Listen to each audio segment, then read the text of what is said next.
So this week's project with the Adu was simple. These clamps don't fit on that battery on the riding mower. So I did some testing. It appears that the battery is no good.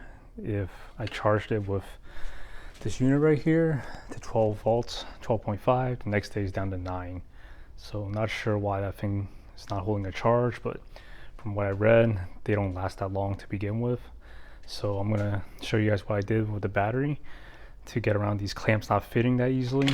I just put a longer bolt and some nuts. From there, I'm able to clamp a lot easier. Don't know if that's safe or anything, but it is just 12 volts. If anyone has any opinions on that, let me know down below. But in the meantime, it seems to work pretty well.